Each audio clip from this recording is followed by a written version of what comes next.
Tutwale bot Acholi ni amira duak forge bot gamente.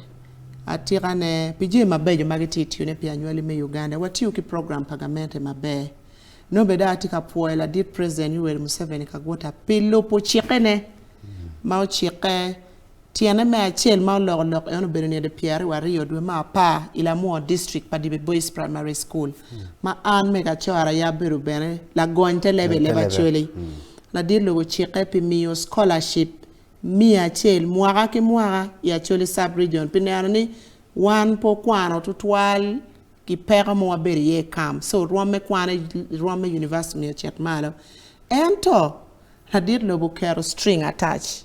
ni kwan me university me bitika mio ne ya Acholi ni eni miero lo tiano science joma chiara kwan beru doctors engineers kwana nga space engineers mawalego ni Acholi Mount Waro o miero timi wakija machalo tela palwa era eni man po beru miriwa ento neno pala dit logo an kangat moni tiki vision ne machala tela peramo deviating tutwal so la dit logo kitu beru ki neno me koin lo tiano miani mwaka ki mwaka pi mwaka bit mabiro ni ana tamone miero wa jolo waneno twitters tima poll down tika wa APG lu members me Acholi dongu poro scholarship o ikom gi mero pe loga da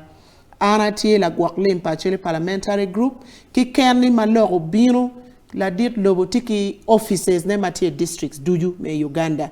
so but why ya Acholi office pa la dit lobo district achel any office pa RDCs so maloro chair from state house direct office pa RDCs ni miero ki mi nying pa jomadong tiki admission maki gamo gi metimo sciences o werada o kalo APG u charongo wa district ma wando winyo wan beru ki lok chi amira po ni jomagiti in charge ki office paladit lobo gu winyo doan wa machalo tela pa Acholi parliamentary group wana bi beru ki kachoka chabet manyen menero ni koroma ukati ki bot un luaki kono fo mo bino ni ning an pa niang jin pagamente ko chamo ken bino speed atira ne lok me state house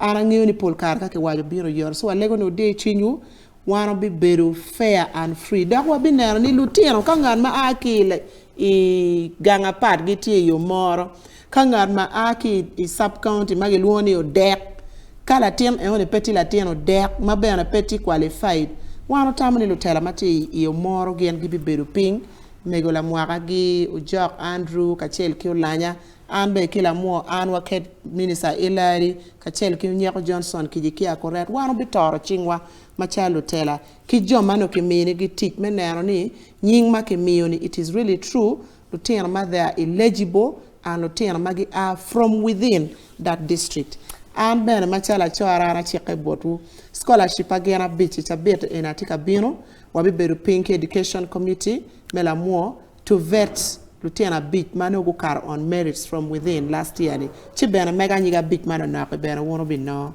afoy matera dida afoy matera eno ber announcement amir sit ka wa ki show tera peta atwal amir foy honorable Nancy amir foy matek me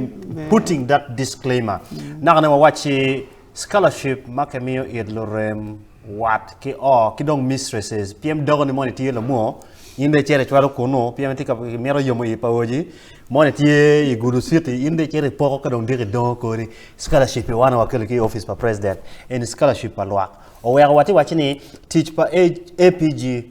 pida ke chat ke kere kilo totwal o dwa kero I chinglo tela let them do what is befitting for you me and Acholi as a region afoy matek nia Pat Robert Larubi show to more o ye wakageka kan